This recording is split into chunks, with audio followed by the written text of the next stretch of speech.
नमस्कार, स्वागत है डीडी न्यूज के इस बुलेटिन में। मैं हूं अश्विनी कुमार मिश्र। देखते हैं खबरों को विस्तार से, लेकिन सबसे पहले नजर डालते हैं दिन भर की सुर्खियों को।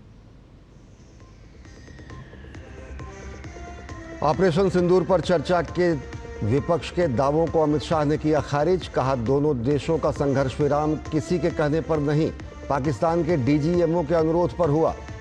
कांग्रेस पर साधा निशाना। कहा, उनकी प्राथमिकता देश की सुरक्षा नहीं, वोट बैंक की राजनीति। देश को दिया भरोसा, आतंकवाद से मुक्त होकर रहेगा जम्मू कश्मीर। राज्यसभा में ऑपरेशन सिंदूर पर चर्चा के दौरान विदेश मंत्री डॉक्टर एस जयशंकर की दो टूक। कहा, दुनिया के किसी भी नेता ने भारत पर नहीं डाला दबाव। 22 अप्रैल से 16 जून तक प्रधानमंत्री नरेंद्र मोदी और ट्रंप में नहीं हुई कोई बातचीत। जेपी नड्डा ने कहा, पहलगाम के बाद मोदी सरकार ने दिखाई दृढ़ राजनीतिक इच्छा शक्ति। लोकसभा में राहुल गांधी की ओर से इंदिरा गांधी की तारीफ पर बीजेपी का पलटवार। जारी किया 1971 के युद्ध के समय इंदिरा गांधी का अमेरिका के तत्कालीन राष्ट्रपति रिचर्ड निक्सन को लिखा पत्र। पूछा, युद्ध रुकवाने के लिए एक याचक की तरह क्यों गिड़गिड़ा रही थी इंदिरा गांधी।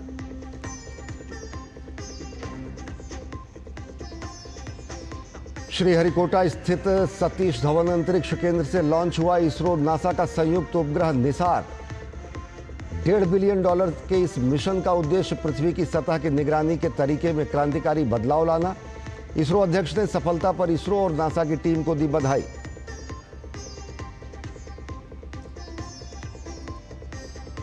रूस के पूर्वी तट पर 8.8 तीव्रता के भूकंप के बाद सुनामी की लहरें पहुंची अमेरिका के पश्चिमी तट तक। प्रशांत महासागर क्षेत्र में चेतावनी जारी। जापान में 20 लाख लोगों को घर खाली करने को कहा गया।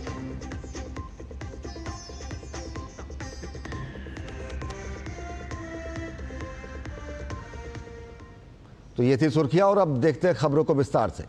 ऑपरेशन सिंदूर पर राज्यसभा में हुई चर्चा में गृहमंत्री अमित शाह ने आज हिस्सा लिया। अमित शाह ने ऑपरेशन सिंदूर के द्वारा आतंकवाद के खिलाफ मोदी सरकार द्वारा उठाए गए सख्त कदमों को गिनाया, तो टेररिज्म पर जीरो टॉलरेंस की पॉलिसी पर भी विस्तार से बात रखी। केंद्रीय गृहमंत्री ने कांग्रेस की पूर्ववर्ती सरकारों के आतंकवाद पर ढुलमुल रवैये पर सवाल खड़े किए, तो वोट बैंक की खातिर राष्ट्रीय हितों से समझौता करने का भी आरोप लगाया।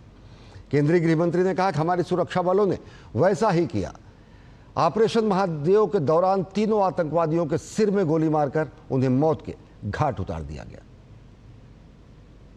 22 मई को हमें सूचना मिल गई थी कि ये जगह पे टेररिस्ट लोकेट है।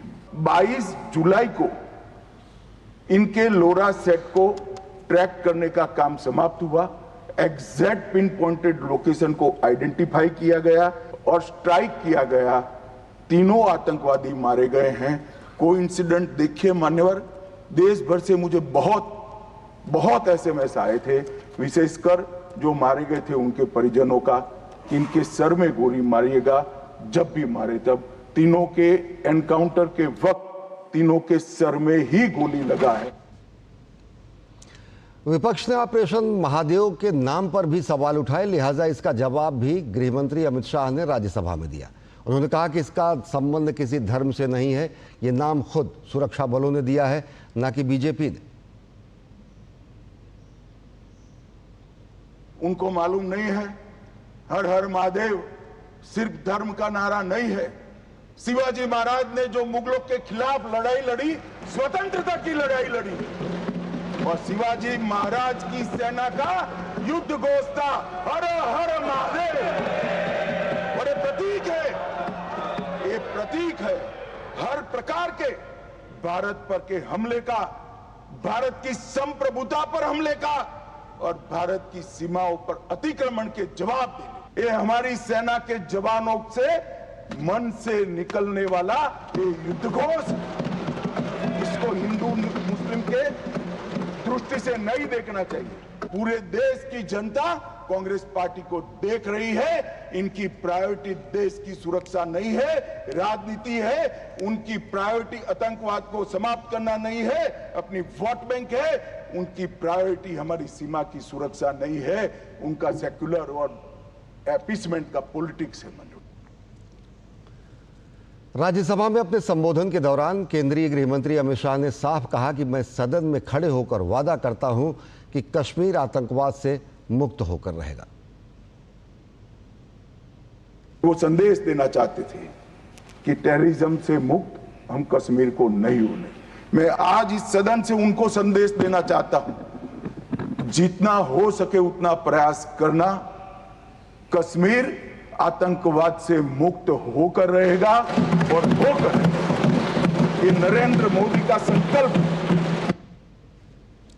भारत और पाकिस्तान युद्ध का समाधान किसी के कहने पर नहीं, भारत और पाकिस्तान के बीच युद्ध विराम, संघर्ष विराम किसी के कहने पर नहीं हुआ, बल्कि पाकिस्तान के डीजीएमओ ने, हमारे डीजीएमओ ने से अनुरोध किया था और तब यह संघर्ष विराम हुआ।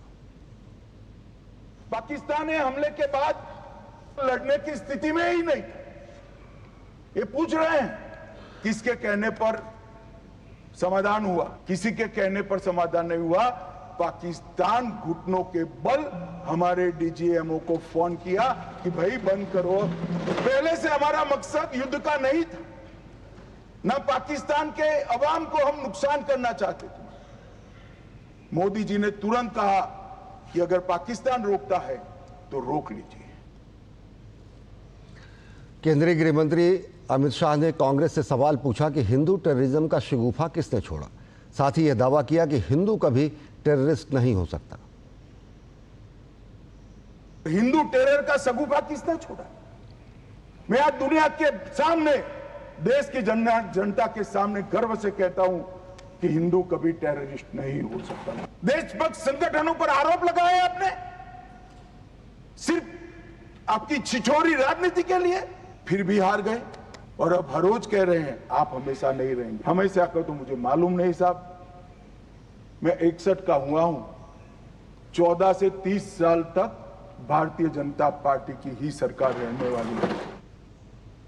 केंद्रीय गृह मंत्री अमित शाह ने मोदी सरकार की उपलब्धियां गिनाई और कहा कि जब भी भारत का इतिहास लिखा जाएगा, मोदी सरकार के कार्यकाल को स्वर्णाक्षरों में दर्ज किया जाएगा। एनालिसिस के साथ इस सदन में जिम्मेदारी के पूर्वक कहना चाहता हूं, जब भी भारत की आजादी का इतिहास 25 साल के बाद शताब्दी के वर्ष लिखा जाएगा, ये मोदी एरा स्वर्ण अक्षरों से लिखा जाएगा। प्रधानमंत्री नरेंद्र मोदी ने सोशल मीडिया प्लेटफॉर्म एक्स पर लिखा, हमारी सरकार ने पूरी दृढ़ता और संकल्प शक्ति के साथ पहलगाम के आतंकवादी हमले का जवाब दिया है। राष्ट्रीय सुरक्षा को सर्वोच्च प्राथमिकता देते हुए कैसे ऑपरेशन सिंदूर अपने उद्देश्य में सफल रहा, इसको लेकर जेपी नड्डा जी ने राज्यसभा में विस्तार से अपनी बात रखी है।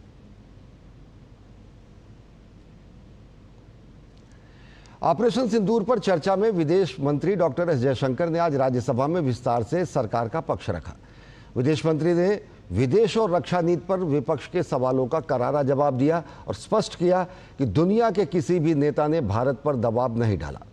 डॉक्टर एस जयशंकर ने कांग्रेस को घेरते हुए कांग्रेस के कार्यकाल की बड़ी बड़ी रणनीतिक गलतियों को गिनाया और मोदी सरकार की कूटनीति से मिले वैश्विक समर्थन का भी जिक्र किया। ऑपरेशन सिंदूर पर राज्यसभा में चर्चा। विदेश मंत्री एस जयशंकर ने रखा सरकार का पक्ष, विपक्ष के हर सवाल का दिया जवाब, कांग्रेस पर जमकर किए वार। लोकसभा के बाद बुधवार को बारी थी राज्यसभा की। ऑपरेशन सिंदूर पर राज्यसभा में चर्चा का बुधवार को दूसरा दिन था और दिन की चर्चा की शुरुआत विदेश मंत्री एस जयशंकर ने की। विदेश मंत्री ने भारत की विदेश और रक्षा नीति पर विपक्ष के सवालों का करारा जवाब दिया। जयशंकर ने कहा कि भारत ने निर्धारित लक्ष्यों पर सटीक कार्रवाई की और ऑपरेशन सिंदूर को लेकर दुनिया के किसी भी नेता ने भारत पर दबाव नहीं डाला। उन्होंने विपक्ष को दो टूक कहा कि वो कान खोलकर सुन ले। 22 अप्रैल से 16 जून तक पीएम मोदी और ट्रंप में कोई बातचीत नहीं हुई। Nobody anywhere in the world who asked India to stop its operations. On the 10th of May, we got calls from US, we got calls from Saudi Arabia, we got calls from a few other countries. To everybody, the answer was the same. The answer was, if the Pakistanis want to stop fighting, the Pakistanis have to request us. The Pakistanis have to request us through the DGMO channel. And that, sir, is exactly what happened. 22 अप्रैल से 16 जून तक एक भी phone call president Trump और prime minister Modi के बीच में नहीं। चीन और पाकिस्तान को लेकर विपक्ष पर हमला बोलते हुए जयशंकर ने कहा कि भारत की कूटनीतिक सफलता इस बात से साबित होती है कि यूएनएससी में भारत भले ही स्थायी सदस्य ना हो, लेकिन सुरक्षा परिषद प्रमुख का बयान भारत के पक्ष में आया। उन्होंने विपक्ष पर तंज कसते हुए कहा कि जो लोग मुंबई हमलों पर चुप रहे थे, आज वे हमें ज्ञान दे रहे हैं। They had routinized, they had normalized terrorism. They made out, हाँ टेररिज्म हो गया, बट चलिए डायलॉग के लिए चले जाते हैं। हर बार सर इतनी बड़ी घटना होती है, मुंबई 26/11 होती, ट्रेन बॉम्बिंग होती है, कुछ महीने बाद आप कहते हैं नहीं नहीं ठीक है वो हो गया, चलिए बात के लिए चलते। अब आप ही बताइए सर, दुनिया आपको सीरियसली कैसे लेगी? विदेश मंत्री ने नूर खान एयरबेस सहित कई आतंकवादी और सैन्य ठिकानों पर की गई तबाही का जिक्र करते हुए कहा कि सेना का श्रेय किसी और को देना उसका अपमान होगा।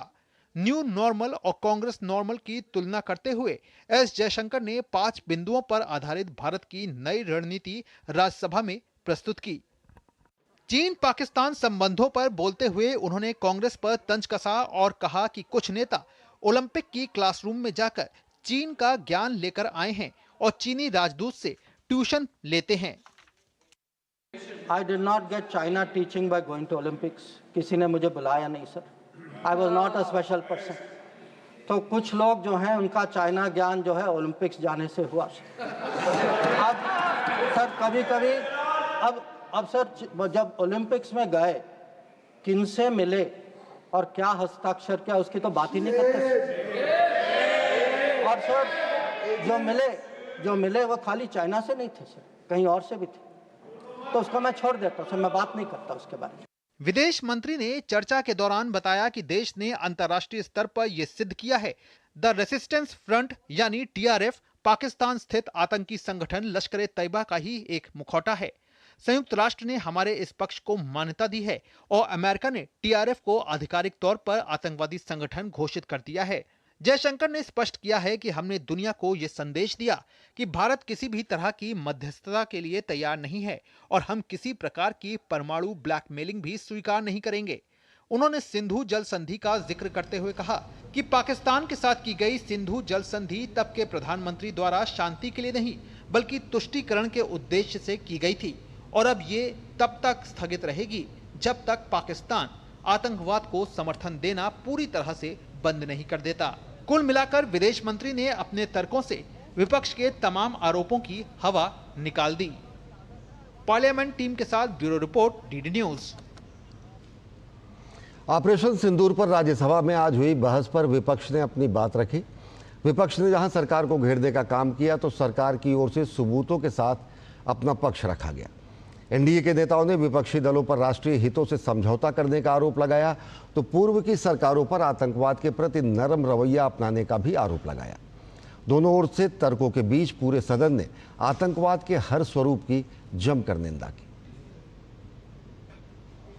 ऑपरेशन सिंदूर पर बुधवार को राज्यसभा में जोरदार चर्चा हुई। चर्चा की शुरुआत विदेश मंत्री एस जयशंकर ने की तो दोपहर बाद बीजेपी अध्यक्ष और राज्यसभा में नेता सदन जेपी नड्डा ने चर्चा के दौरान ऑपरेशन सिंदूर पर सरकार का पक्ष रखा और बताया कि कैसे सशक्त नेतृत्व के कारण देश को सफलता मिली है।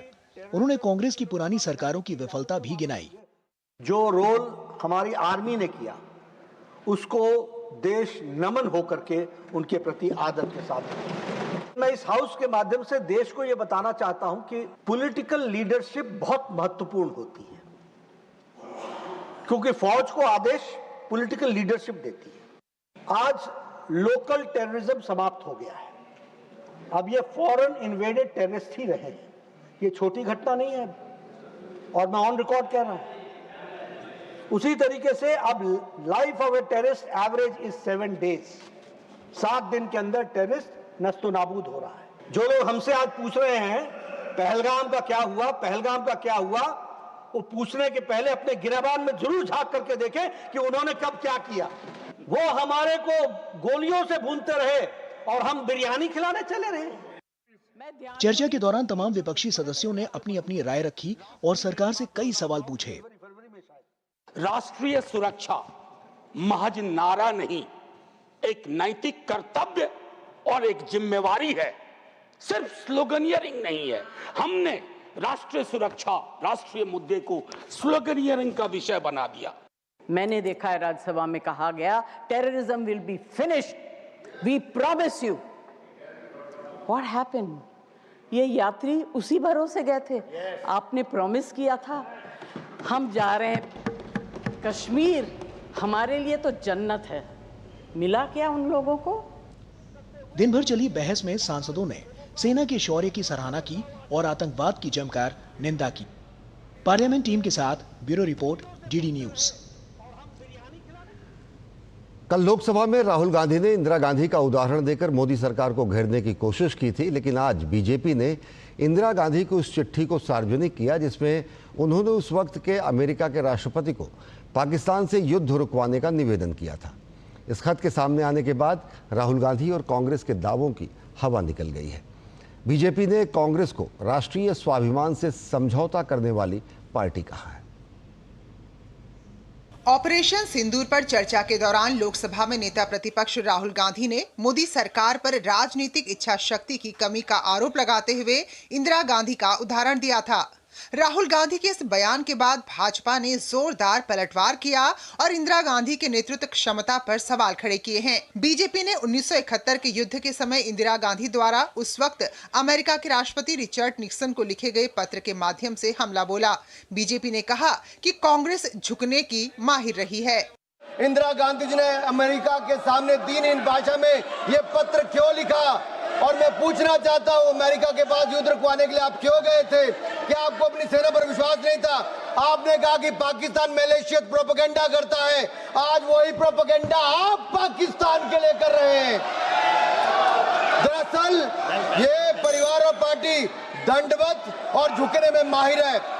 संसदीय कार्य मंत्री किरेन रिजिजू ने इंदिरा गांधी द्वारा 1971 युद्ध के दौरान अमेरिका के राष्ट्रपति रिचर्ड निक्सन को लिखे गए खत को सार्वजनिक किया है, जिसमें इंदिरा गांधी ने राष्ट्रपति निक्सन से पाकिस्तान से युद्ध रुकवाने का अनुरोध किया था। उन्होंने सोशल मीडिया प्लेटफॉर्म एक्स पर 1971 की एक चिट्ठी साझा करते हुए लिखा, क्या ये राजनीतिक इच्छा शक्ति है? राष्ट्रपति निक्सन को श्रीमती इंदिरा गांधी की ओर से लिखा गया खत पढ़ें। इस चिट्ठी में इंदिरा गांधी ने लिखा है कि मैं आपसे अनुरोध करती हूं कि आप पाकिस्तान सरकार पर अपने प्रभाव का इस्तेमाल करें ताकि भारत के खिलाफ उसकी आक्रामक गतिविधियों को रोका जा सके और पूर्वी बंगाल की समस्या की उत्पत्ति से तुरंत निपटा जा सके, जिसने न सिर्फ पाकिस्तान बल्कि पूरे उपमहाद्वीप के लोगों को बहुत दिक्कत और कठिनाई में डाल दिया है। बीजेपी नेता निशिकांत दुबे ने आरोप लगाया कि लोकसभा में राहुल गांधी ने 1971 युद्ध के बारे में इंदिरा गांधी की भूमिका पर गलत बयानी की।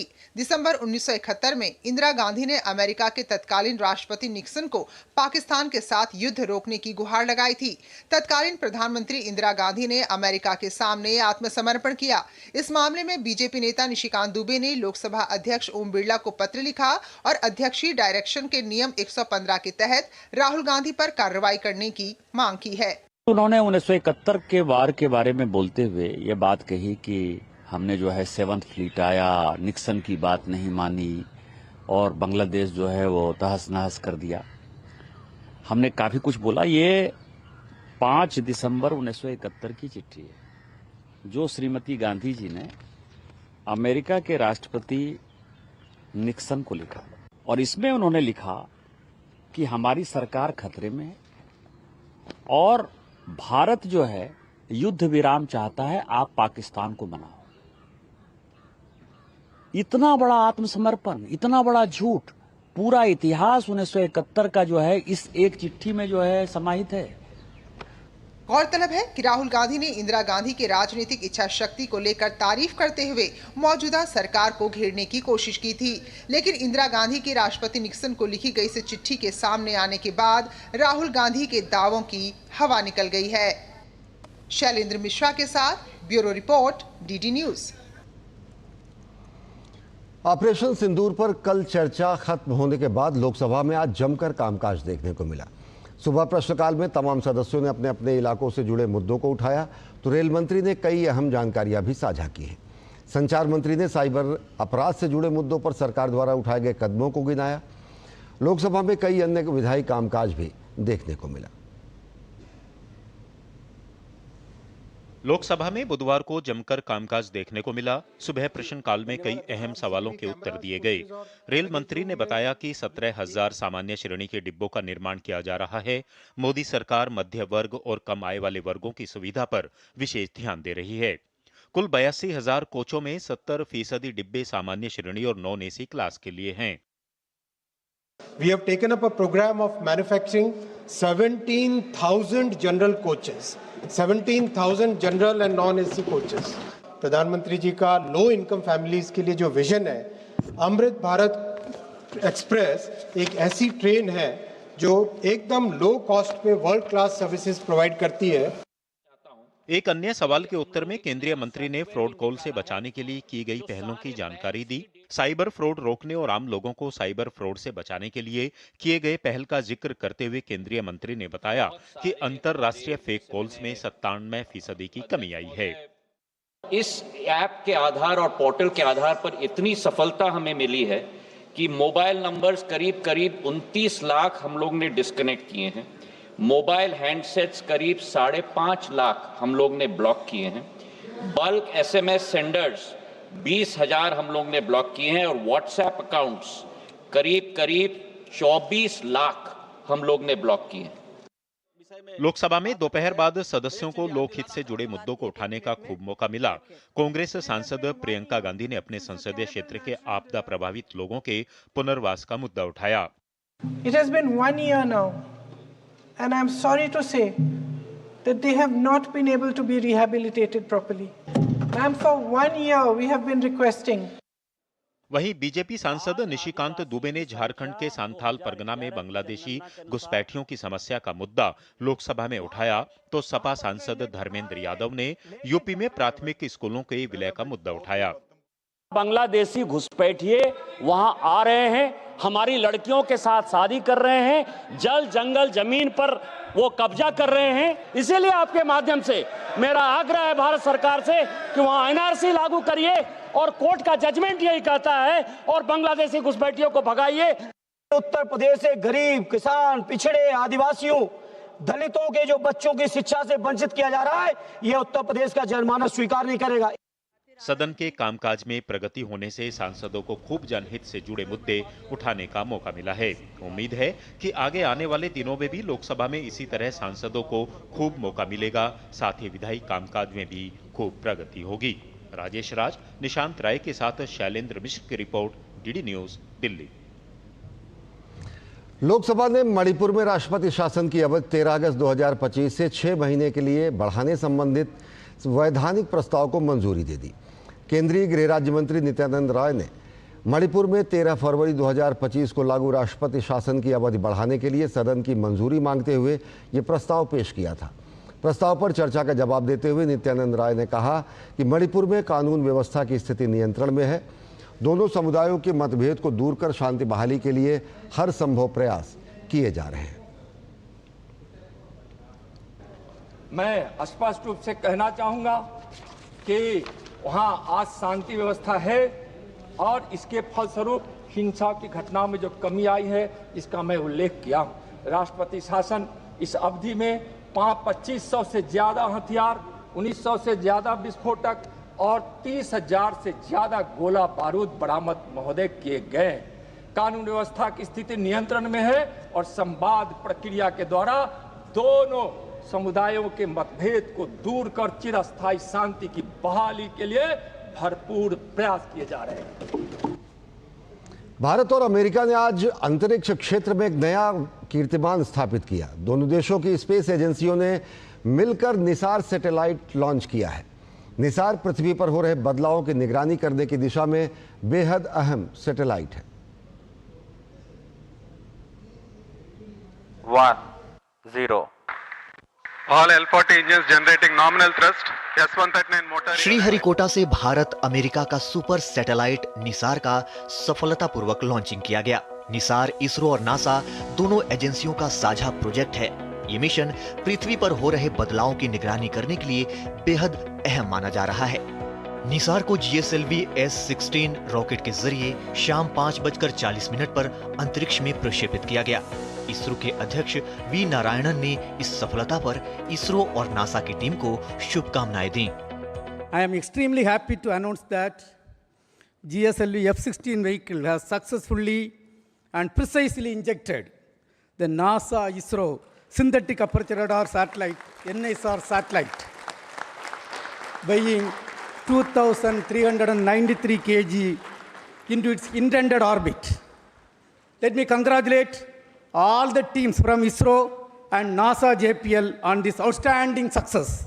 केंद्रीय मंत्री जितेंद्र सिंह ने नासा और इसरो के संयुक्त मिशन निसार पर खुशी जाहिर करते हुए कहा, ये मिशन प्राकृतिक आपदाओं पर रिसर्च करेगा और इसकी दोहरी रडार प्रणाली सटीक डाटा एकत्रित करने में मदद करेगी। This is going to be the first of its kind technological venture, and it will also have the capacity to penetrate through fogs, through heavy clouds, to also dense ice layers, and which would provide us much more ease, not only in the disaster management sector, but also in a host of other sectors like aviation sector, shipping transport. Project NISAR यानी कि NASA ISRO synthetic aperture radar पृथ्वी पर हो रहे बदलावों की निगरानी करने के लिए बेहद अहम माना जा रहा है। निसार मिशन की खास बात यह है कि ये हर 12 दिन में पूरी पृथ्वी की सतह का उच्च रेजोल्यूशन डेटा देगा, वो भी दिन रात और हर मौसम में। इस मिशन का कुल बजट लगभग $1.5 बिलियन है और ये इसरो और नासा के 1 दशक पुरानी सहयोग का सबसे बड़ा परिणाम है। इस उपग्रह को भारत के GSLV F-16 रॉकेट द्वारा 743 किलोमीटर ऊंची सूर्य समकालिक कक्षा में स्थापित किया जाएगा। निसार में 12 मीटर का मीश रिफ्लेक्टर एंटीना लगा है, जो I-3 के सैटेलाइट बस के साथ जोड़ा गया है। ये 242 किलोमीटर चौड़ी पट्टी में पृथ्वी की स्कैनिंग करेगा। इसके जरिए सतह की सूक्ष्म विकृति और मिट्टी की नमी जैसे बदलावों की सटीक पहचान की जा सकेगी। खास बात यह है कि ये मिशन L बैंड नासा और S बैंड इसरो दोनों पर काम करता है। इसके चलते ये सैटेलाइट घने जंगलों, बर्फीली सतह और बादलों के आर पार भी बेहद सटीक डेटा जुटा सकेगा। यानी दिन हो या रात, हर मौसम में ये धरती का सही डेटा देगा। निसार मिशन न केवल भारत के लिए बल्कि पूरी दुनिया के लिए एक वैज्ञानिक वरदान साबित होगा। इस मिशन की प्रमुख विशेषता यह है कि निसार द्वारा उत्पन्न सभी डेटा अवलोकन के 1 से 2 दिनों के भीतर और आपात स्थिति में लगभग वास्तविक समय में स्वतंत्र रूप से उपलब्ध कराए जा सकेंगे। इन तमाम जानकारियों के जरिए वैश्विक वैज्ञानिक अनुसंधानों के निर्णय लेने में मदद मिलेगी और हर तरह की आपदाओं और विपरीत परिस्थितियों को नियंत्रित करने के साथ साथ तैयारियों को और मजबूत करने का समय भी मिलेगा। Bureau report, DD news. केंद्रीय गृह मंत्रालय के राज्य मंत्री बानी सुरेश कुमार ने आज फिंगरप्रिंट ब्यूरो और पुलिस चौकी गोल्डन पार्क पंजाबी बाग में 54.04 करोड़ रुपए की लागत से पुलिस अवसंरचना योजना के अंतर्गत निर्मित 8 नवनिर्मित दिल्ली पुलिस भवनों का उद्घाटन किया। दिल्ली पुलिस की अपराध नियंत्रण रणनीति के मूल स्तंभ ये 4 units fingerprint bureau, bomb disposal squad, K-19 squad और फोरेंसिक यूनिट है। ये 4 इकाइयां आधुनिक तकनीक और विशेष ज्ञान के माध्यम से कानून व्यवस्था को सुदृढ़ करते हैं। इन कर्तव्य निष्ठा और संसाधनों की रणनीतिक तैनाती से अपराध से निपटने की क्षमता में वृद्धि हुई है। अपरिस्थितियों, खतरों की पहचान और जटिल अपराध जांच में इन इकाइयों का भूमिका अत्यंत महत्वपूर्ण है। गोवा के मुख्यमंत्री प्रमोद सावंत ने कोंकणी भाषा में जवाब देने के लिए केंद्रीय गृह मंत्री अमित शाह का आभार जताया है। मुख्यमंत्री प्रमोद सावंत ने कहा कि पहली बार स्थानीय भाषा में पत्र आना गोवा के लिए स्वाभिमान की बात है। उनके मुताबिक नरेंद्र मोदी सरकार के नेतृत्व में क्षेत्रीय भाषाओं को बेहद प्रोत्साहित किया जा रहा है और इनमें गोवा की कोंकणी भाषा भी शामिल है। Last western zonal council meeting में वेरियस प्रेजेंटेशन हमने होम मिनिस्टर को दिखाया था, which is the best practices over the Goa police. तो उसी के बारे में मैंने बेस्ट प्रैक्टिसेस रिकमेंड करते हुए केंद्र सरकार को या द होम डिपार्टमेंट को, उन्होंने वो चिट्ठी, मुझे ज़्यादा अच्छा लगा कि उन्होंने वो चिट्ठी कोंकणी में लिखी है, क्योंकि मैं सबसे पहले उनका बहुत बहुत धन्यवाद करता हूँ। भारत सरकार ने द्विपक्षीय व्यापार के विषय पर अमेरिकी राष्ट्रपति के बयान पर संज्ञान लिया है। सरकार इसके संभावित प्रभावों का अध्ययन कर रही है।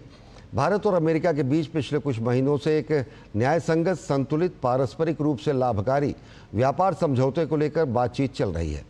सरकार ने दोहराया कि वो इस उद्देश्य के प्रति पूरी तरह प्रतिबद्ध है।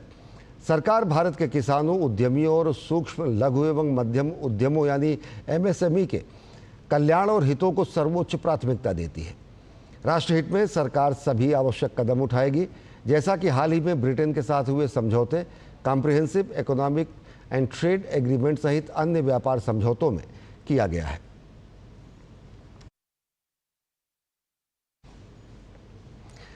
दिल्ली के विकास कार्य के लिए केंद्र सरकार ने दिल्ली को सहायता राशि प्रदान की है। इस पर दिल्ली की मुख्यमंत्री रेखा गुप्ता ने अपने सोशल मीडिया प्लेटफॉर्म एक्स पर लिखा, दिल्ली के आधारभूत ढांचे को सशक्त बनाने हेतु केंद्र सरकार द्वारा 821.26 करोड़ रुपए की विशेष सहायता राशि स्वीकृत होने पर मैं प्रधानमंत्री नरेंद्र मोदी जी, गृह मंत्री अमित शाह जी एवं वित्त मंत्री श्रीमती निर्मला सीतारमण जी का हृदय से आभार व्यक्त करती हूँ।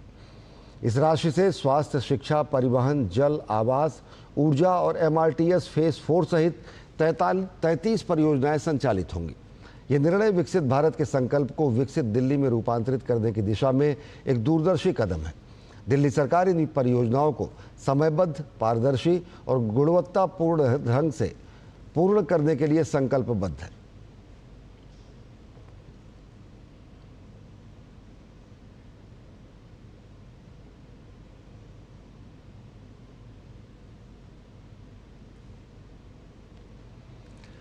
दिल्ली के मुख्यमंत्री लाल दुहोमा ने मिजोरम राज्य सुपर स्पेशलिटी कैंसर एवं अनुसंधान केंद्र को लेकर हुई बैठक की अध्यक्षता की। इस केंद्र का निर्माण जापान अंतर्राष्ट्रीय सहयोग एजेंसी के वित्त पोषण से किया जाना है। इस परियोजना की अनुमानित लागत 700 करोड़ रुपए है, जिनमें 560 करोड़ रुपए की राशि ऋण होगी। योजना के अनुसार केंद्र में एक कैंसर अस्पताल भवन, एक न्यूक्लियर मेडिसिन ब्लॉक और स्टाफ क्वार्टर शामिल है। इसके अलावा इस परियोजना में स्टाफ प्रशिक्षण और क्षमता निर्माण के साथ साथ कैंसर पर व्यापक जन जागरूकता अभियान चलाना भी शामिल है।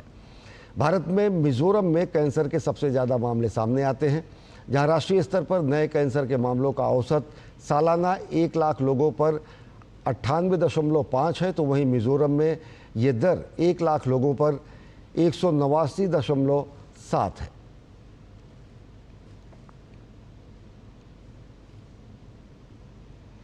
और बिहार विधानसभा चुनाव के पहले सोशल मीडिया पर कई तरह के भ्रामक पोस्ट वायरल हो रहे हैं। हाल के दिनों में एक पोस्ट में कुत्ते की तस्वीर के साथ अजीबोगरीब दावा किया गया। पोस्ट के मुताबिक बिहार में अब पशु भी वोटिंग कर पाएंगे। हालांकि चुनाव आयोग ने इस तरह के दावों को गंभीरता से लेते हुए इसका खंडन किया है। चुनाव आयोग ने स्पष्ट किया है कि हर नागरिक का वोट महत्वपूर्ण है। आयोग की ओर से कहा गया कि वायरल हो रहे दस्तावेज को किसी ने भी चुनाव आयोग में जमा नहीं किया है।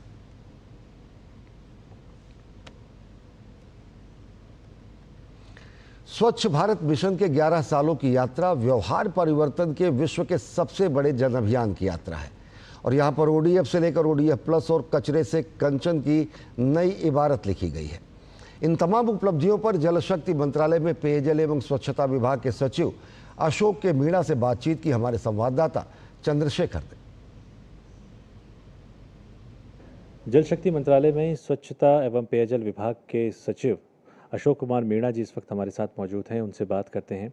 सर, स्वच्छ भारत ग्रामीण की अगर हम बात करें, पिछले 11 साल के सफ़र को अगर हम देखते हैं तो क्या उपलब्धियां इस वक्त हासिल की हैं? 2019 आते आते तक हमारे सारे गांवों ने अपने आप को ODF डिक्लेयर किया। ODF का मतलब होता है कि बाहर में कोई सोच करने के लिए नहीं जा रहे हैं, जबकि 2014 में अगर आप देखेंगे तो 60% लोग के लिए शौचालय की व्यवस्था नहीं थी।